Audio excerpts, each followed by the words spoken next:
SK music presentation. SK music presentation এই চ্যানেলটা দয়া করে সাবস্ক্রাইব, সবাই চ্যানেল শেয়ার লাইক করে দেবেন। হরে কৃষ্ণ। উপস্থিত সকল সাধুগুরু বৈষ্ণব ভক্তবৃন্দ ও আমার সকল ভক্তিমতী মায়েদের চরণে সর্বাগ্রে রইল অধমার শতকোটি প্রণাম।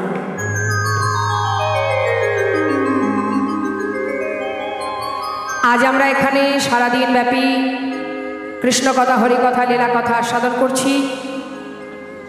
তো আজ এই সুন্দর হরিবাসরে যে উদ্দেশ্যে আমাদের আসা, সেটা হচ্ছে পরমাত্মার সেবা। এটা কিন্তু আমাদের এই দেহ রক্ষার জন্য নয়। দেহের মধ্যে একটা জিনিস আছে, সূক্ষ্ম আত্মা, সেই পরমাত্মা রূপে যিনি বসে আছেন আমাদের হৃদয় মন্দিরে, সেই পরমাত্মার সেবাই হচ্ছে এই স্থান। তো সবাইকে মনে রাখতে হবে, আজ আমরা এখানে বসে আছি আত্মা পরমাত্মার সেবার জন্য। তাই যাতে তার সেবায় কোনো ত্রুটি না হয়, সেই জন্য আমাদের ইন্দ্রিয়গুলোকে স্থির রাখতে হবে। চিত্ত চঞ্চল হলে সেবায় ত্রুটি হবে। জয় রাধে। তা চলুন যাই। চলছে সারাদিন ধরে কৃষ্ণ কথা, লীলা কথা, অমৃত কথা, অপ্রাকৃত জগতের কথা। তো অমৃত কথা আস্বাদন করলে কি হয় মা? অমৃত আস্বাদন করলে অমর হওয়া যায়। তবে যদি সঠিকভাবে অমৃত আস্বাদন করা যায়। আজ আমরা সবাই আছি, এর আগেও আপনারা লীলা আস্বাদন করলেন মহাপ্রভুর শুভ বিবাহ। তো বিবাহ বাড়িতে তো একটু আনন্দ হয় না? বিয়ে বাড়ি মানেই আনন্দের জায়গা। তো আমরা অনেক আনন্দ করলাম। বিবাহ আসরে আমার আপনার বিবাহ নয়, ভগবানের বিবাহ, মহাপ্রভুর বিবাহ। তো বিবাহ হলো। এবার আমরা যে লীলা আস্বাদন করব সেটি হচ্ছে শান্তিপুর মিলন। নিতাই গৌর হরি বল, হরি বল। অর্থাৎ শান্তিপুরী মহাপ্রভুর সঙ্গে মায়ের কোলে দুই ভাইয়ের মিলন হবে। তা চলুন যাই লীলা পরিবেশনে। ভুল ত্রুটি হলে সন্তান জ্ঞানে সকলে আমাকে ক্ষমা করবেন। চলে যাব, যেহেতু গৌরাঙ্গ লীলা হচ্ছে, এখনও আমরা গৌরাঙ্গ লীলাই শুনব। আস্বাদনের বিষয় শান্তিপুর মিলন। তো সবাই আমরা নবদ্বীপে আছি, আবারও আমরা নবদ্বীপেই থাকবো। আসুন সবাই আমরা গৌরচন্দ্রিকা আস্বাদন করে নিই, তারপরে লীলা কথায় যাব। জয় রাধেশ্যাম।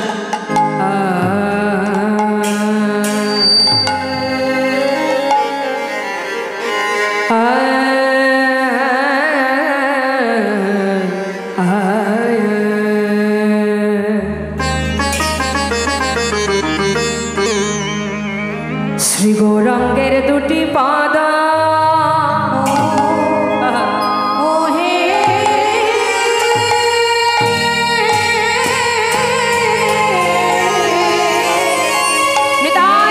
হরি বল, হরি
শ্রী গৌরাঙ্গের দুটি পদ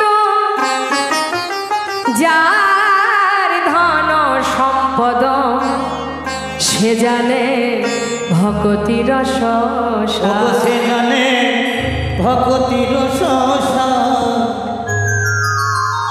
শাস্ত্রী বৈষ্ণব মহাজন বললেন শ্রী গৌরাঙ্গের দুটি পদ যার ধন সম্পদ সে জানে ভকতি রসসা। সংসার আমরা সবাই করছি, সংসার করো, তোমার দায় দায়িত্ব পালন করো, তোমার কর্তব্য পালন করো, তাতে কোনো দুঃখ নাই। কিন্তু এগুলো তোমার দায়িত্ব আর কর্তব্য আর কিছু নয়। যতদিন সংসারের মাঝে থাকবে ততদিন তোমার দায়িত্ব পালন করতে হবে, কিন্তু এটা হচ্ছে তোমার সংসার জীবনের কর্ম। আর নিজের কাজটা কি? নিজের কাজ কোনটি? বৈষ্ণব মহাজন বললেন নিজের সম্পদ বলতে কোনটি আছে জগতে? কোনটা আমার সম্পদ? এ জগতে যা আছে এগুলো আমার সম্পদ? এগুলো আমার সম্পদ নয়। এগুলো শুধুমাত্র ভগবান যার যতটুকু দায়িত্ব দিয়েছে, তোমার বরাদ্দে তোমার ভাগ্যে যতটুকু জায়গা আছে এটুকু দেখভাল করার দায়িত্ব তোমাকে দিয়েছে। জাগার জিনিস জায়গায় থাকবে, আমরা চলে যাব। তার মানে এটা তুমি ভেবো না যেটুকু তুমি দেখভাল করছো সেটুকু তোমার না, তোমার নয়। তুমি দেখভাল করছো অর্থাৎ তুমি ম্যানেজারি করছো, মালিকের সম্পদকে দেখাশোনা করছো, তাহলে এগুলো তোমার না। তাহলে আমরা বোকার মতো বলি না বাবা আমার, এটা আমার, ওটা আমার, সেটা আমার। তিনি দিচ্ছেন তাই তুমি পাচ্ছ, তুমি কিন্তু সে না দিলে তুমি পেতে না। সবাই কি পায়? সবাই পায় কি? পায় না, সবাই পায় না। তার মানে তিনি দিচ্ছেন তাই আমরা পাচ্ছি, যার নেই তার নেই, যার আছে তার ভাগ্য ভালো, সুকর্মের ফলে সে পেয়েছে। কিন্তু তিনি যদি আবার মনে করে তুমি পাওয়াতে তোমার ভিতরে অহংকার জন্মে গেছে, প্রয়োজনে তিনি আবার কেড়েও নিতে পারেন। তাই গৌর হল তোমার ক্ষমতা নেই, তিনি যদি কেড়ে নেন তোমার ক্ষমতা নেই তাকে ধরে রাখার। রাখে হরি মারে কে, মারে হরি রাখে কে? তাহলে এত অহংকার কিসের? অহংকার সেখানেই করা যায় যে জন ভগবানকে নিজের ধন সম্পদ মনে করতে পারে, যে জন ভগবানকে ভালোবাসতে পারে। আমার সম্পদ আমার গোবিন্দ চরণ, আমার ধন সেও আমার গোবিন্দ চরণ, সেই আমার জায়গা, সেটাই আমার ঠিকানা, সেটাই আমার আপন জন। একবার বিচার করে দেখুন কে তোমার আপন, কে আপন কে পর? বিচার করে দেখেছেন কখনো মা? তোমার সন্তানকে তুমি বুকে আগলে বসে আছো, একবার ভেবে দেখো তুমি যখন এসেছিলে তোমার সন্তান এসেছিল? আসেনি। তাহলে সে তার মতো এসেছে, আমি আমার মতো এসেছি। সংসার জীবনে বিচিত্র নাট্যমঞ্চ যেখানে আমরা অভিনয় করছি, এটা আমার পুত্র, এটা আমার স্বামী, এটা আমার শ্বশুর শাশুড়ি, এটা আমার মাতা পিতা, এটা আমার ভাই বোন। অভিনয় মঞ্চ এটা। তাই সেই অভিনয় মঞ্চে যারা যারা অভিনয় করছি সেটাকে একটা পরিবার বলা হয়। তা পরিবারে যত সময় আমরা অভিনয় করছি, আমাদের যতটুকু সময় দিয়েছেন ভগবান, আমরা অভিনয় করে যাচ্ছি। কখনো কারোর কন্যা, কখনো কারোর স্ত্রী, কখনো কারোর মা। এক ব্যক্তি কতগুলো অভিনয় করছে, কিন্তু এই অভিনয়ের যেদিন শেষ হবে, যাত্রা যেদিন শেষ হবে, এই নাটক যেদিন শেষ হবে, সেদিন নিজের নিজের ঘরে নিজেকে ফিরে যেতে হবে, নিজের আপনজনের কাছে নিজেকে যেতে হবে। তাহলে আপনজনকে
জয় রাধে হরে কৃষ্ণ, জয় নিতাই, জয় গো। ঠিক আছে, মনিটারে একটু বাড়িয়ে দাও, মনিটার বাইরে ঠিক আছে। তো বৈষ্ণব মহাজন বলছেন, আমার আমার কর বুঝিতে না পারো, আমাতে কি আছে রতন, কোন শক্তি বলে বেড়াই চলি, বলে কিসের অভাবে হয় দেহ পতন, দেহের মাঝে আছে প্রাণেরই সঞ্চার, তাহাতেই বলি আমার আমার, প্রাণ গেলে হবে সবাকার, সব নেশারি সফল। অর্থাৎ মহাজন শাস্ত্রে বলছেন, যত সময় দেহে প্রাণ আছে তত সময় আমার আমার করব, যখন প্রাণ থাকবে না তখন আমার আমার করব না। তার মানে আমার আমার আমরা কতক্ষণ করব মা? এটা আমার ওটা আমার কতক্ষণ বলবো? যতক্ষণ এখানে সূক্ষ্ম আত্মাটা আছে ততক্ষণ আমার বলবো। তারপর বৈষ্ণব মহাজন বললেন, যখন প্রাণ থাকবে না সবই মনে হবে সব নেশারি স্বপন, কিছুই আমার নয়। তাহলে আমার কে? কে আমার? আমি কার? ষড়গোস্বামীর মধ্যে একজন গোস্বামী যার নাম সনাতন গোস্বামী। এই সনাতন গোস্বামী মস্ত বড় জমিদার ছিলেন। একটু মন দেবেন, কি অবস্থা দেখো। আচ্ছা, সামনেই বসতে হবে এমন কোনো কথা আছে? সামনে বসা নিয়ে কেন গন্ডগোল হবে? এরপরে যারা আসবে তারা যেন সামনে এসে ভিড় না করে। অনেক পিছনে জায়গা আছে, পিছনে বসবেন, সামনে এসে কোনো রকম ডিস্টার্ব করবেন না। আর কেউ আসবেন না সামনে। একটু মন দিন। হরে কৃষ্ণ। বলছি, ষড়গোস্বামীর মধ্যে এক গোস্বামী যার নাম সনাতন গোস্বামী, তিনি ছিলেন জমিদার। বাবা সুখের অভাব ছিল না। হঠাৎ একদিন তার মনের ভিতরে প্রশ্ন জেগে গেল, সবই তো আমার, আমি কার? জগতে যা কিছু আছে সবই তো আমার, যতটা নিতে পারবো আমার করতে পারবো ততই যেন মনে হবে আমার শান্তি। তাহলে সবই যদি আমার হবে, আমি কার? এই প্রশ্ন যখন তার মনে জেগেছে তখন সে কি করলেন? সব ফেলে দিয়ে ওই একটা প্রশ্নের উত্তর জানবার জন্য ঘর ছেড়ে পথে নেমে গেলেন। সঙ্গে নিলেন একটা কম্বল, নেদায় গৌর হরিব। তা যে এত সুখে দিন কাটাচ্ছিল তার কি এমন হলো যে এত সুখ ফেলে রেখে একটা কম্বল হাতে করে নিয়ে সারা জীবনের মতো ঘর ছেড়ে পথে নেমে গেল? সে তো বোকাও ছিল না, মূর্খও ছিল না, আবার দিনহীন কাঙালও ছিল না। এখান থেকেই আমাদের শিক্ষা পেতে হবে মা। পথে পথে ঘুরছে, কোথায় গেলে প্রশ্নের উত্তর জানতে পারবো। হঠাৎ তিনি জানলেন যে মহাপ্রভু তিনি কাশীধামে আছেন। চিন্তা করলেন একমাত্র তিনিই পারবেন আমার এই কথার উত্তর দিতে। তাই তিনি ছুটতে ছুটতে পৌঁছে গেলেন সেই কাশীধামে। কাশীধামে গিয়ে যেখানে মহাপ্রভু বসে আছেন, ছুটে গিয়ে তার চরণটা ধরে আছড়ে পড়লেন চরণতল। সঙ্গে সঙ্গে গৌরহরি বললেন, আহা, আরে সনাতন, এইভাবে ছুটে এসে আমার পায়ে পড়লেন, কি ব্যাপার? সনাতন গোস্বামী করজোড়ে বললেন, দয়াময়, আমার বলতে জীবনে যা কিছু ছিল সর্বস্ব ত্যাগ করেছি শুধু একটা প্রশ্নের উত্তর জানার জন্য। তুমি বলো না প্রভু, এই জগতে সবই তো আমার, এই পৃথিবীতে যা কিছু আছে সবই তো আমার, আমি কার? কি আমায় ভালোবাসে? বলো না দয়াময়। গৌরহরি বলছে, বা অপূর্ব, এত সুন্দর প্রশ্ন করেছো সনাতন, এমন প্রশ্ন এর আগে আমাকে কেউ করেনি। তবে শোনো, শুধু তুমি একা নও, তোমাকে এই প্রশ্নের উত্তর দেবার আগে আমি একটা প্রশ্ন করব তোমার কাছে। বলো প্রভু। সনাতন, যে জীবনে সব ত্যাগ করতে পারে তার কাছে কম্বলটা এখনো কেন রয়েছে? তাই গৌর হরিব, কম্বলের মায়া ছাড়তে পারোনি সনাতন? যেই না বলা, ঘর থেকে বেরিয়ে সেই কম্বলটা এক ভিখারিকে দান করে দিলেন। হরিবোল। ছিল সম্বল কম্বল, সেটাও দান করে দিয়ে শূন্য হাতে এসে দাঁড়ালেন মহাপ্রভুর কাছে, গৌর হরির কাছে। দেখো, চেয়ে দেখো প্রভু, সব ত্যাগ করেছি, আমার বলতে আর কিছু নেই। এবার তো তুমি বলো, আমার আসল পরিচয় কি? কি আমার করণীয়? আমি কি করে চলেছি দয়াময়? বলো, বলে দাও। গৌরহরি উত্তর দিলেন, সনাতন, শুধু তুমি একা নও, প্রত্যেকটা জীবের একটাই পরিচয়। বাবা, আমাদের সকলের আলাদা আলাদা পরিচয় আছে, আছে না মা? জেনে রাখুন, এই পরিচয়টা শুধুমাত্র এই পৃথিবীতে, এই মর্তধামে। এটা কিন্তু আমাদের আসল পরিচয় নয়। আসল পরিচয় যেখান থেকে আমরা এসেছি, গোলকধামে, যেখানে একটা পরিবার আছে, সেটা হলো কৃষ্ণ পরিবার। এই সেই পরিবার। কত দূর দূরান্ত থেকে অগণিত সাধুগুরু বৈষ্ণব এসেছে এই হরিবাসরে। আমিও আপনাকে চিনি না, আপনিও আমাকে চেনেন না, কিন্তু একই আসনে বসে আমরা সবাই অমৃত কথা আস্বাদন করছি। তাই এটাও একটা পরিবার, যেটা ভগবানের পরিবার, যেটা কৃষ্ণ পরিবার। তাই গৌর হরি বল, হরি বল। এখানে যে মাসে 1 লাখ টাকা রোজগার করে সেও এই আসনে বসে আছে, যে ভ্যান চালায় সেও সেই একই আসনে বসে আছে। অর্থাৎ এখানে না আছে হিংসা, না আছে ক্রোধ, না আছে কারোর দুঃখ, জ্বালা, যন্ত্রণা, বেদনা। সবাই আপন আপন কর্ম ছেড়ে এখানে বসে আছি আমরা মধুর কৃষ্ণ কথা, হরি কথা শ্রবণ করবার জন্য। এই সেই পরিবার, ভগবানের পরিবার। এখানে আছে কারা? ভগবানের সন্তান, যারা যারা তাকে ভালোবাসে। তাই বলছে, শোনো সনাতন, সবার একটাই পরিচয়, জীব নিত্য কৃষ্ণ নাম তাহা ভুলি গেল, এই মায়া পিশাচিতা গলেতে বাঁধিল।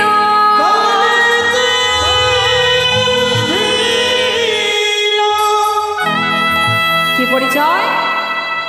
আমাদের আসল পরিচয় কি? আমরা ভগবানের চরণের দাস। এটাই আমাদের আসল পরিচয়, এটাই আমাদের জাত। আলাদা কোনো জাত আমাদের নেই।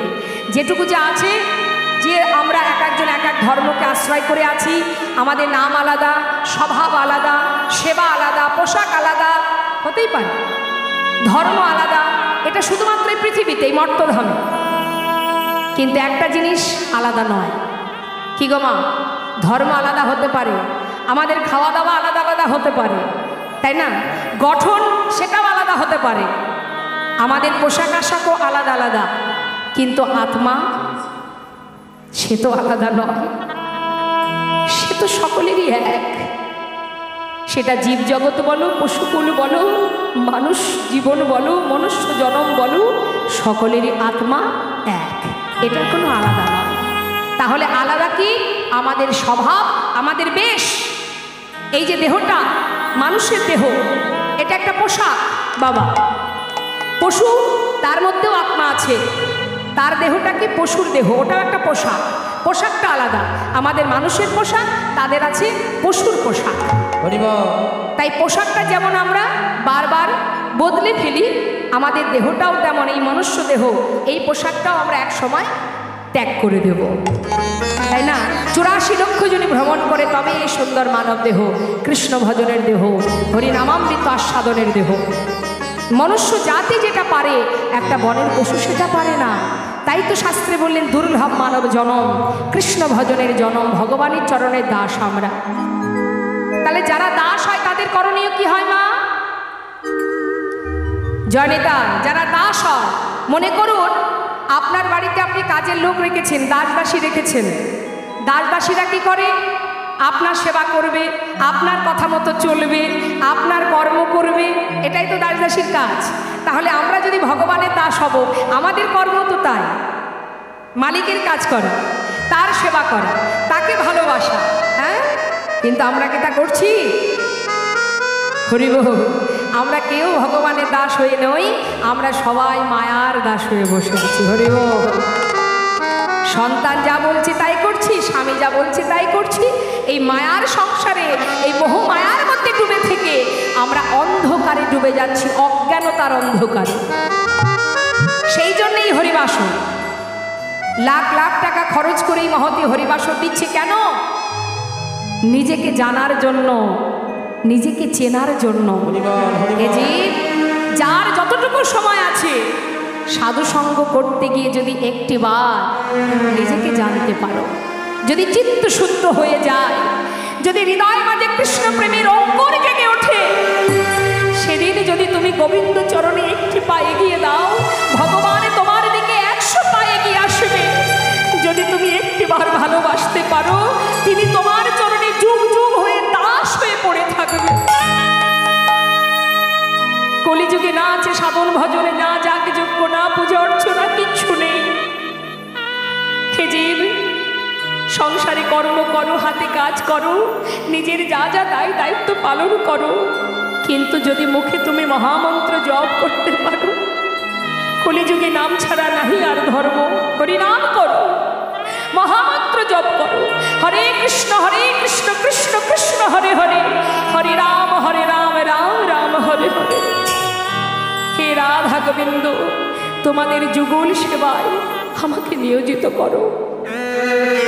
যদি কেউ নাম করতে পারে, বৈষ্ণব মহাজন বললেন, নামের গুণে নামেই উদ্ধার, হরিনামেই উদ্ধার, আর কিচ্ছু করতে হবে না তাদের, শুধু হরিনাম মহামন্ত্র জপ করো। একবার সবাই মিলে আমরা গাইব মা, হরিনাম করব। সবাই করবেন কি? সবাই চান আপনারা করতে? বাহ, নিতাই গৌর হরি বল। সবাই গাইব। হ্যাঁ, আগে আমি গাইব, শুনুন, তারপরে আপনারা গাইবেন। হরে কৃষ্ণ, দুহাত তুলে। অলসতা যেন না থাকে, জড়তা যেন না থাকে, একেবারে স্বতঃস্ফূর্তভাবে মনের জোরটাকে তৈরি করতে হবে। মহামন্ত্র জপ করবেন, নিজেকে সঁপে দিন ভগবানের চরণে, কোনো দিকে না তাকিয়ে চোখ বন্ধ করে মহামন্ত্র জপ করুন। হরে কৃষ্ণ কৃষ্ণ কৃষ্ণ হরে হরে, হরে রাম রাম রাম হরে হরে। বলুন হরে। বাহ,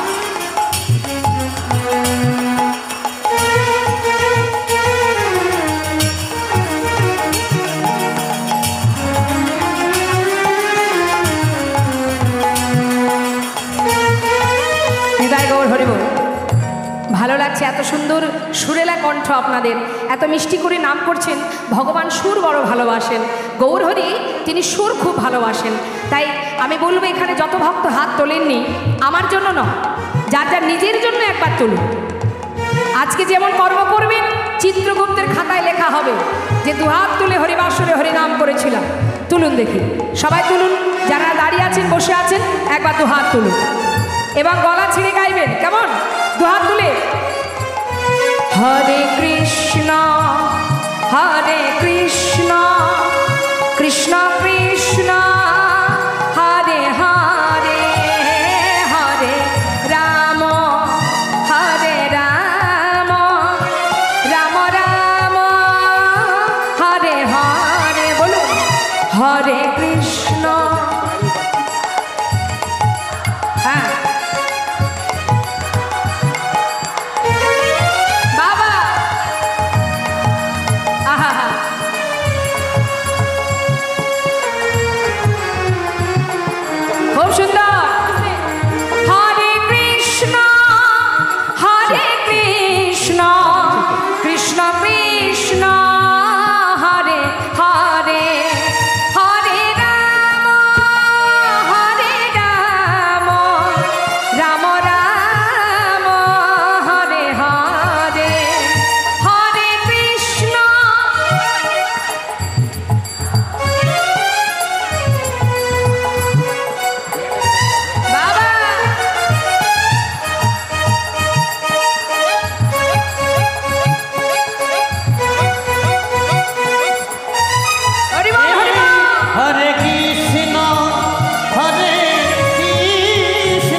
হরিনামের মধ্যে ঠিক এইভাবে ডুবে যেতে হবে।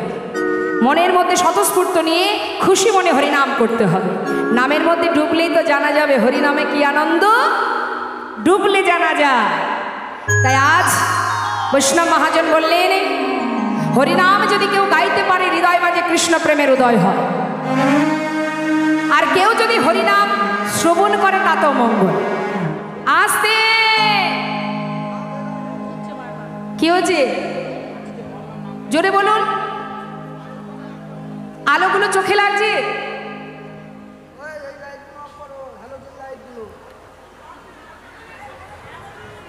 হ্যালোজিন, আচ্ছা হ্যালোজিন বন্ধ করে দাও। বেশ, সবাই আমাকে দেখতে পাচ্ছে না, যাতে দেখতে পাই, মানে লাইটম্যান যদি আমাকে দেখতে পাই তাহলে ভক্তরাও দেখতে পাবে। ঠিক আছে, আবার কি সমস্যা? এই কি বলছে দেখুন তো।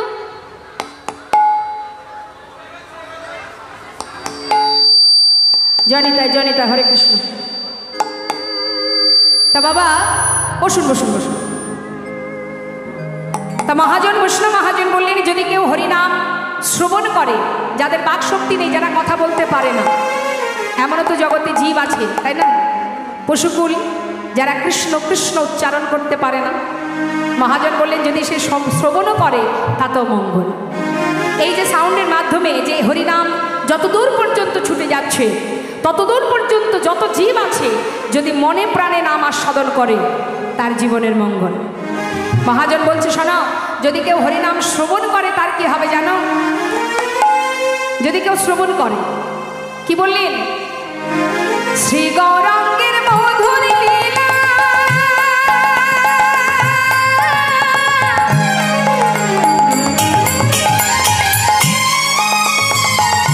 যার করিলে প্রবেশিলা, আমার শ্রী গৌরাঙ্গের মধুর মধুর লীলা,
কলিযুগে আমাদের কাজ কি কি আছে মা? নামকে শ্রবণ করো, নয়নে দুফোঁটা কৃষ্ণ প্রেমের বাড়ি বরিশন করো, দুহাত তুলে হরিনাম করো, আর নিজেকে সঁপে দাও ভগবানের চরণে। শুনলেও মঙ্গল, বললেও মঙ্গল। শাস্ত্রে বললেন, হেলায় বা শ্রদ্ধায় যে বা নাম লয়, ক্রমে ক্রমে কৃষ্ণ ভক্তির হয় উপচার। যদি কেউ অবহেলা করেও কৃষ্ণ নাম শ্রবণ করে, বলা যায় কখন কার মধ্যে কৃষ্ণ প্রেমের অঙ্কুর উঠে যাবে, বীজ রোপণ হবে। একজনের নাম নিতাই। এখন বাবা গ্রামের মধ্যে সবাই তাকে দেখলেই বলে ওঠে জয় নিতাই। এখন মনে করুন যে জীবনে ভগবানের নাম করে না, মানে অনেকে আছে না নাস্তিক ব্যক্তি, যারা ভগবানের নাম তো নিজেরা করেও না, আর কোনো ব্যক্তি যদি ভগবানের নাম করে তাকে নিয়ে আবার খুদ ধরাধরি করে। হ্যাঁ, এমন আছে পাষণ্ড জগতে।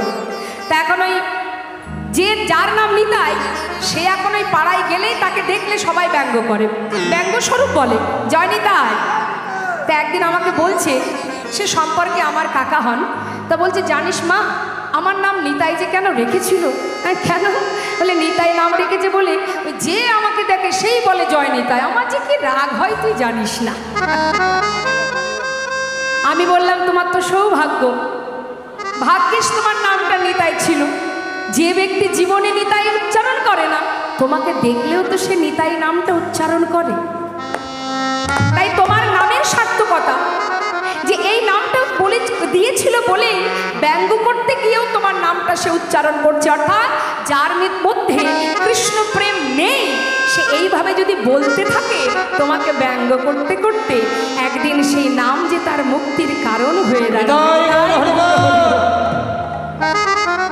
তাই এটাই তোমার গর্ব হওয়া উচিত। যে তোমাকে বলবে জয় নিতাই, তুমি সঙ্গে সঙ্গে বলে নেবে হরে কৃষ্ণ, মঙ্গল হোক তোর। তাই তো শাস্ত্রে বললেন, হেলায় বা শ্রদ্ধায় যেবা নাম লয়, ক্রমে ক্রমে কৃষ্ণ ভক্তির হয় উপচয়। কৃষ্ণ গালি দিতে যদি কেউ করে কৃষ্ণ নাম উচ্চারণ, সেই নাম হয় তার মুক্তির কারণ। তাই গৌর হরি বল, হরি বল। যেভাবেই বলো হরিনাম, যেভাবেই আস্বাদন করো। জয় নিতাই, জয় গৌর। আজ সকল ভক্তের কাছে আমার নিবেদন, জগতে দান হচ্ছে শ্রেষ্ঠ, তবে দানটা করতে গেলে সঠিক পাত্রে দান করতে হয়। দানের অনেক ভাগ আছে, তামসিক দান, রাজসিক দান, সাত্ত্বিক দান। তা রাজসিক দান আর তামসিক দানটা কেমন? এক বন্ধু আর এক বন্ধুকে খুশি হয়ে মদ্যপান করবার জন্য টাকা দিল, দেয় না? বন্ধু তোর আমি এত বড় কাজ করে দিলাম, তুই আমাকে খাওয়াবি না? বলে অনেকে, ঠিক আছে ঠিক আছে, দেবো দেবো, যা যা যা। হ্যাঁ, এইটাও কিন্তু দান, কিন্তু এই দানটা তামসিক দান। অর্থাৎ যে দেবে এবং যে নেবে উভয়ের সমান অপরাধ। আর রাজসিক দান কেমন? আপনার অনেক আছে, আপনি হরিবাসরে দান করছেন, ভালো কথা, এই পর্যন্ত ভালো। কিন্তু দানের পিছনে যদি আপনার উদ্দেশ্য থেকে যায় যে আমি 50,000 টাকা কি 5 লাখ টাকা দান করেছি, এইবার আমি যখন এই হরিবাসরে যাব, আমাকে বড় চেয়ারটা দেবে, আমার নামটা বারবার মাইকে ঘোষণা হবে, সবাই আমাকে মাথায় করে রাখবে, যশ খ্যাতি পাবার আশায় যদি কেউ দান করে, সে দান বৃথা। সাত্ত্বিক দানটা কেমন বাবা? তোমার যেমন আছে, তোমার 100 টাকা আছে, 50 টাকা আছে, তুমি ভগবানকে এটুকুই জানাও, প্রভু আমার যেমন আছে আমি তেমনটা তোমায় দিলাম, আমার এই কিঞ্চিত দান যেন তোমার সেবায় লাগে। তার পিছনে কিছু চেয়ে বসলে হবে না। আমরা চাই না, এই যে অনেকে আমাকে বলে, মা একটু মাইকে বলো না আমার নামটা, আমি 100 টাকা দিলাম। অনেকে বলে, তার মানে কি? মানুষ শুনুক যে আমি 100 টাকা দিয়েছি, মানুষকে জানানোর জন্য। লাভ কি হবে? মানুষকে জানিয়ে লাভটা কোথায়? আবার অনেক ভক্ত আছে, তারা 1000-100 টাকা দিলেও বলবে, মা আমার নাম বলার দরকার নেই, আমি দিলাম ভগবানের জন্য, ভগবানের সেবায় লাগুক। এই হচ্ছে তাৎপর্য, পার্থক্য। এর আমরা যে দান দিচ্ছি সেটা যে ভগবান গ্রহণ করবে কি না সেটা আগে ভাবতে হবে তো। আমি দিলাম 100 টাকা, চাইলাম কি হে ভগবান এই 100 টাকা দিলাম, আমার ছেলেটার যদি একটা ভালো সুপুত্র হয়, মানে আমার নাতিটা ভালো হয়, পরের বছর 500 টাকা দেব। কাকে লোভ দেখাবো গো?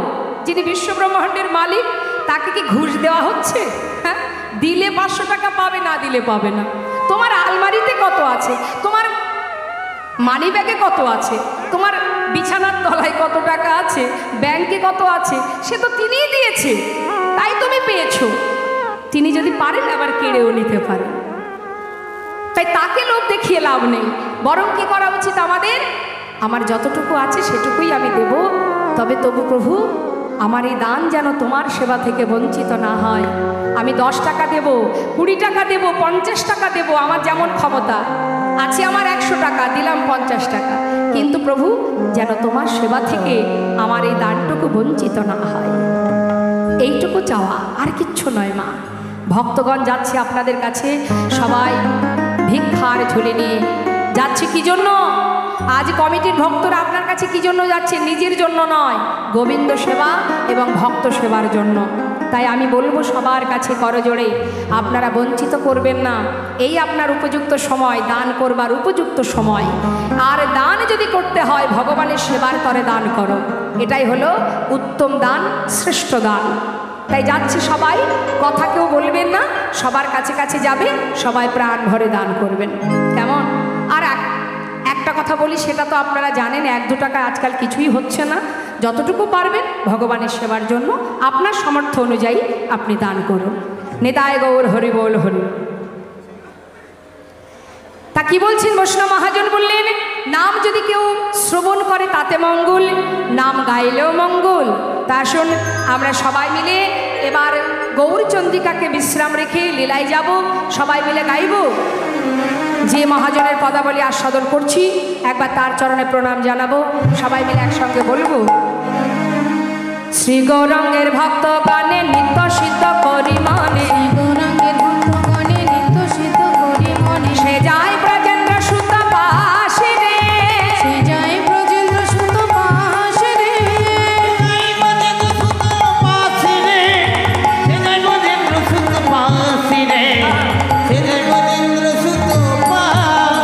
গৌরমণ্ডল ভূমি যে বাজানে চিন্তামন, গৌরমণ্ডল ভূমি যে বাজানে চিন্তামন, গৌরমণ্ডল ভূমি যে বাজানে চিন্তামন, তার হয় ব্রজধামে বাস রে, তার হয় ব্রজধামে বাস রে, তার হয় ব্রজধামে বাসি রে, তার হয় ব্রজধামে বাসি রে, তার হয় ব্রজধামে বাস। শোনো শোনো, গৃহেতে বনেতে থাকো হা গৌরঙ্গ বলে ডাকে, গৃহেতে বনেতে নিতাই গৌর হরি বল।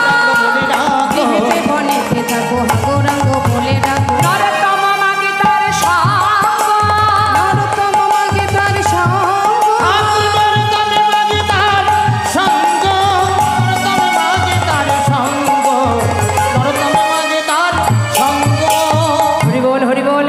ঠাকুর নরোত্তম দাসের এই সুন্দর পদাবলী দিয়ে আমরা গৌরচন্দ্রিকাকে আশ্রয় বিশ্রাম রাখলাম। এবার চলে যাব আমরা লীলা কথায়। যেহেতু আমাদের গৌরাঙ্গ লীলা হচ্ছে, সেই জন্য আমরা একটা গৌরের ভজন শুনতে শুনতে চলে যাব, কেমন? নিতাই গৌর হরি বল। একবার সবাই মিলে দুটি বাহু তুলে নিতাই গৌর হরি বল হরি বল হরি বল।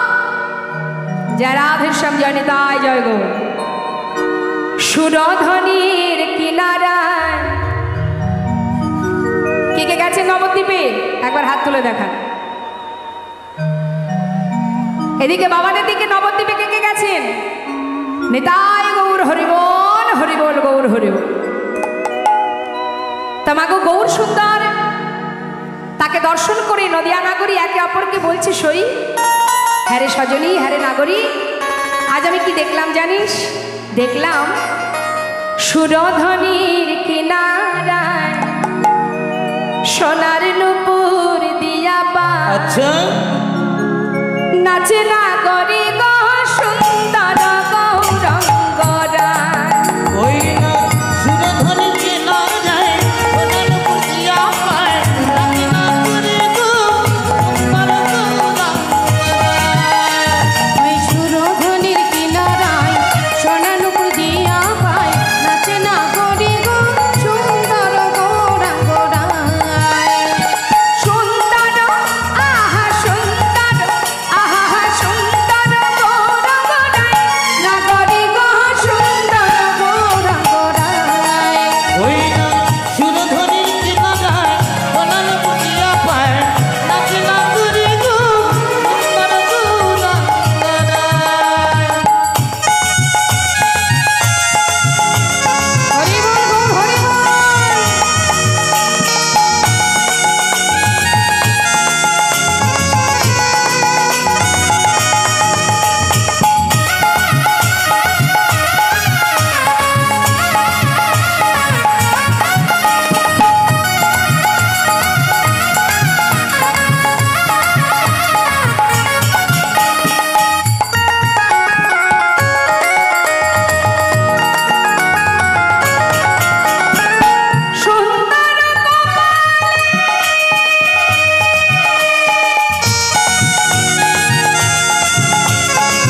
সুন্দর কপালে সুন্দর তিলক, আর তো কিছু নেই মা।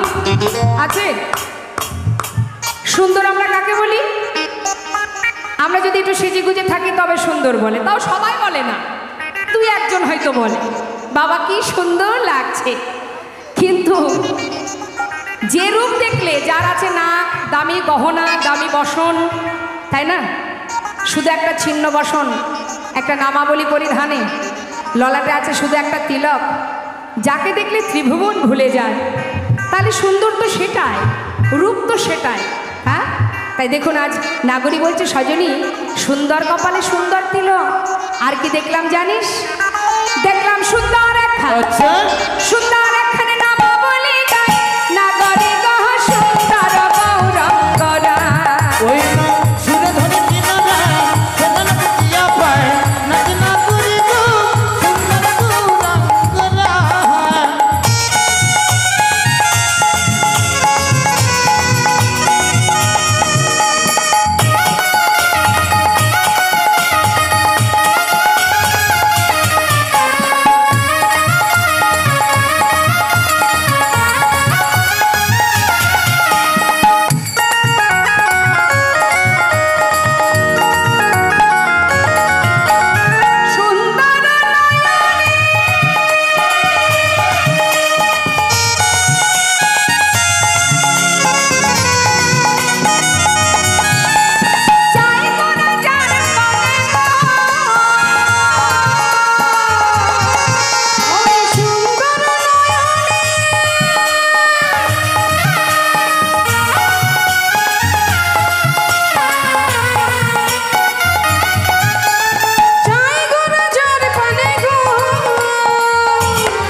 আমার আগেও তো একটা লীলা শ্রবণ করলেন, গৌরহরির বদন কমল দর্শন করে মা বিষ্ণুপ্রিয়া ভুলে গিয়েছিলেন। তা আমরা যাকে দেখলে পাগল হয়ে যাই, একবার চেয়ে দেখুন নয়ন পানে, নয়ন দুটো দেখলেই আপনি তার মধ্যে ডুবে যাবেন, তার এমনই রূপ বাবা। শ্রীমতী রাধারানী একদিন বলছে সখী রে, আমার বধূর সর্বাঙ্গে কোনো জীব যদি একবার নয়ন দেয়, যেখানে নয়ন দেবে অর্থাৎ চরণে যদি নয়ন দেয়, ওই চরণেই তার দৃষ্টি আটকে যাবে, সেখান থেকে আর কোথাও যাবে না, উপরে উঠবে না। কেউ যদি চোখে চোখ রাখে, ওই চোখের মধ্যেই তাকিয়ে থাকবে, সেখানেই আটকে যাবে, আর নিচেও যাবে না, উপরেও যাবে না, মানে যেখানে তাকাবে সেখানেই আটকে যাবে। মানে এত সুন্দর রূপ, যেখানে দৃষ্টি দেবে সেখানেই বারবার দেখতে ইচ্ছা করবে, অন্য কোথাও আর চোখ যাবে না। তাহলে রূপ তো বাবা সেটাই। হ্যাঁ, বলছি যদি গৌরহরিকে কেউ দেখে সে পাগল হয়, আর গৌরহরি যদি কারোর দিকে তাকায়, সে কি আর ঘরে ফিরতে পারবে? তার অবস্থা কি হবে? অগদেহ ছাইরা, তাই নাকি? এখানেই তো তার প্রমাণ। যাকে চোখে দেখেননি তার কথা শোনার জন্য এখানে বসে আছেন সারা দিন ধরে।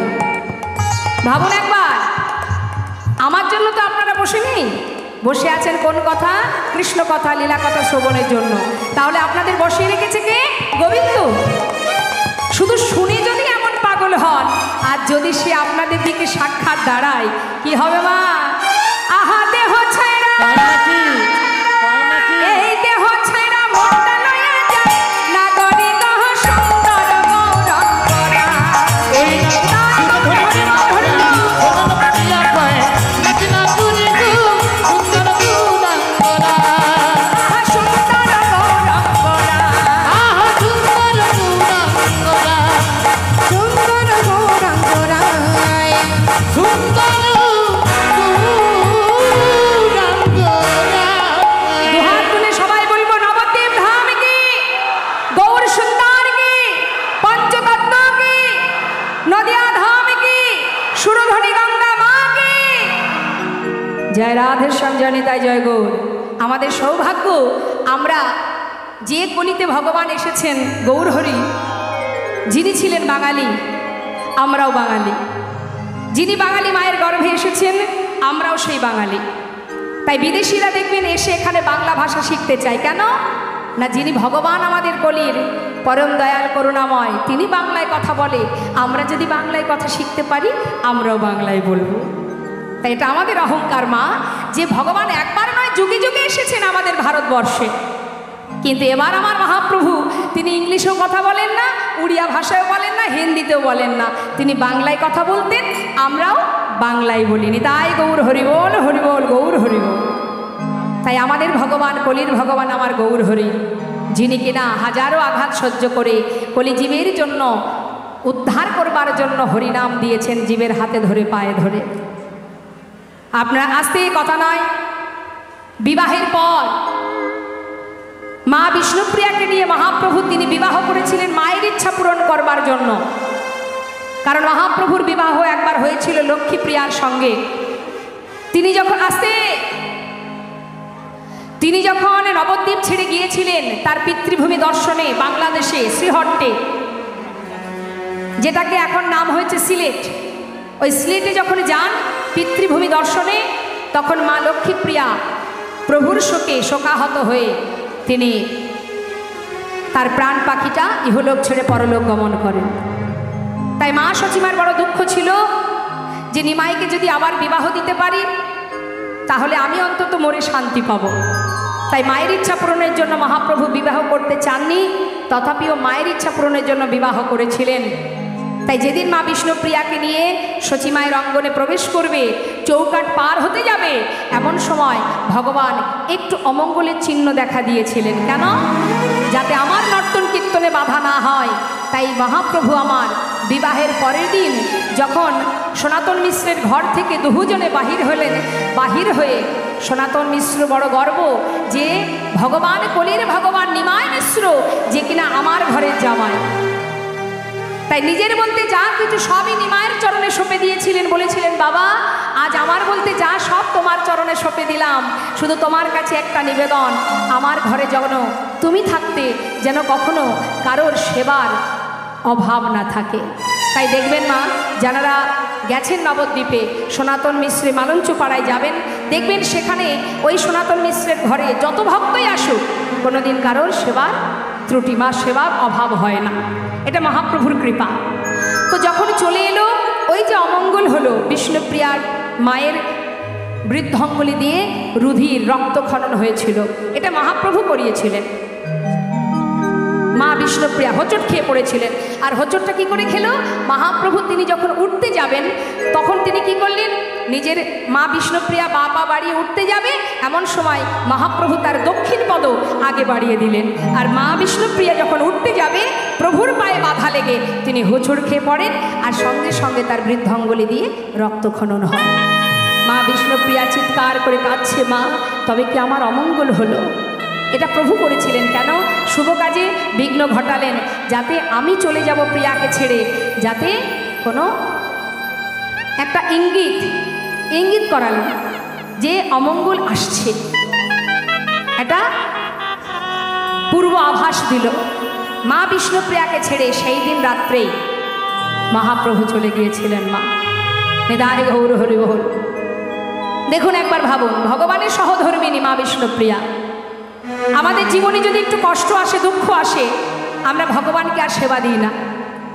অনেকে আছে যারা যদি একটু কষ্ট পায় সেই দিন থেকে ভগবানকে আর প্রণাম পর্যন্ত করেন। কেন? আমাকে কষ্ট দিয়েছে তাই। তাহলে আমরা যদি ভগবানকে সেবা না দিই, তার প্রতি আমাদের ক্ষোভ, অভিমান, রাগ দেখাচ্ছি, তা যিনি মহাপ্রভুর সহধর্মিণী মা বিষ্ণুপ্রিয়া, সে যে সারা জীবন কাষ্ঠবিগ্রহ সেবা করে গেছে, প্রভুকে কাছে পাননি। ফুলশয্যা রাত্রে প্রভু প্রিয়াকে ছেড়ে চলে যান। ভাবুন, সারা জীবন কাষ্ঠবিগ্রহ সেবা করেছে মা বিষ্ণুপ্রিয়া, ভগবানের সহধর্মিণী হয়ে তার জীবনে এত কষ্ট কেন? ভগবান বললেন, যে করে আমার আশ আমি তার করি সর্বনাশ, তথাপিও যে না ছাড়ে আমার পাশ আমি হই তার দাসানুদাস। অত সহজ নয়।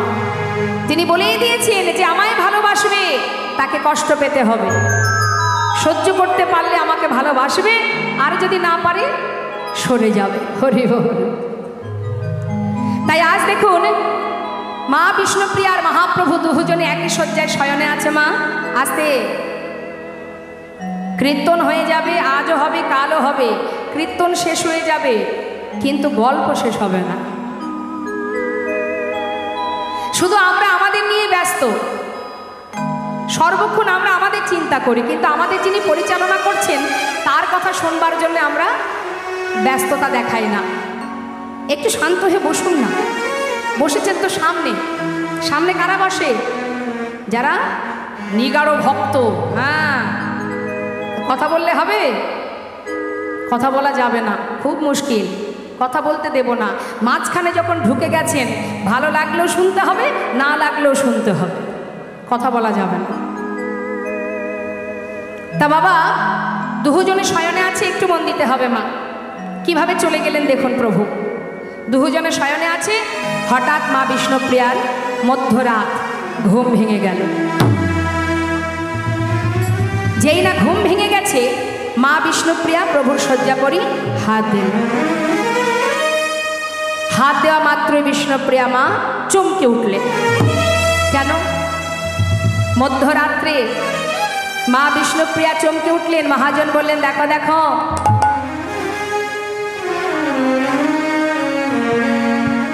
হেথা বিষ্ণুপ্রিয়া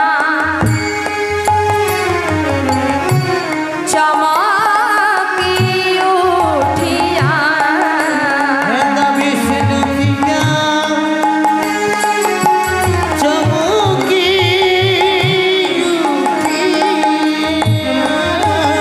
ও গো পালঙ্কি বুলায়ে হাতে গো, পালঙ্কি বুলায়ে হাতে গো, আজি পালঙ্কি বুলায়ে হাতে গো, আজি পালঙ্কি বুলায়ে হাতে গো, প্রভু না দেখিয়া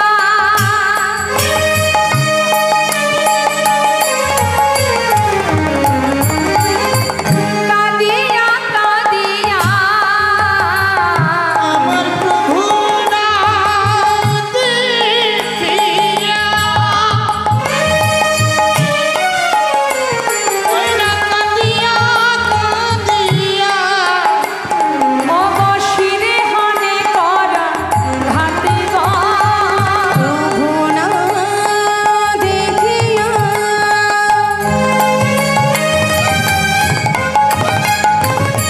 কাঁদিয়া কাঁদিয়া শিরে হনে করা হাতে গো, বলে প্রভু তুমি কোথায় গেলে, প্রভু তুমি বলো কোথায় গেলে, এই অভাগিনীকে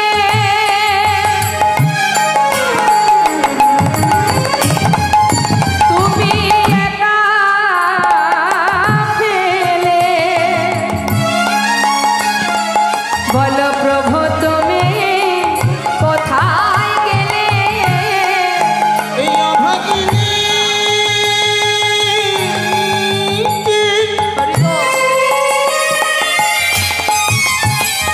তুমি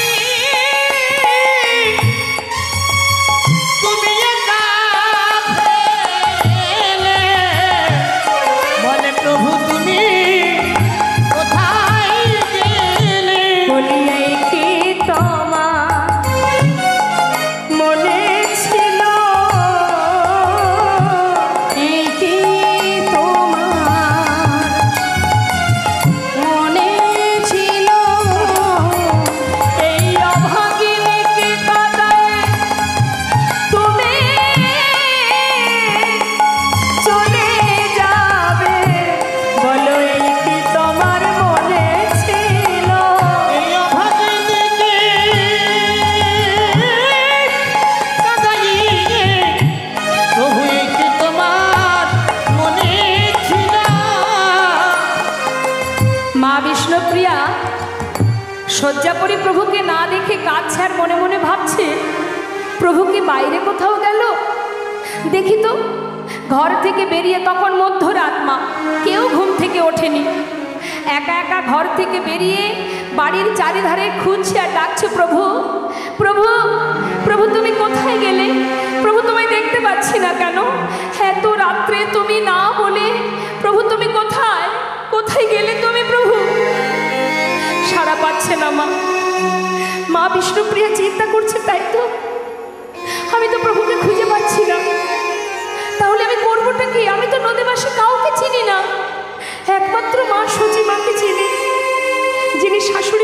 সম্পর্কে। কি করব আমি? কাউকে তো আমি চিনি না, তাহলে মায়ের কাছে যাই। মা বিষ্ণুপ্রিয়া তাড়াতাড়ি করে সচিমা যে ঘরে শয়নে আছে সেই ঘরে গেছে। সেই ঘরে গিয়ে ডাকছে, মা মা মা, একটু দরজা খোলো না মা। মা সচিমা বয়স হয়েছে মা গো। বৌমার কণ্ঠ শুনে তাড়াতাড়ি করে বাইরে এসেছে। দরজা খুলে দেখছে চারিদিকে অন্ধকার। বৌমা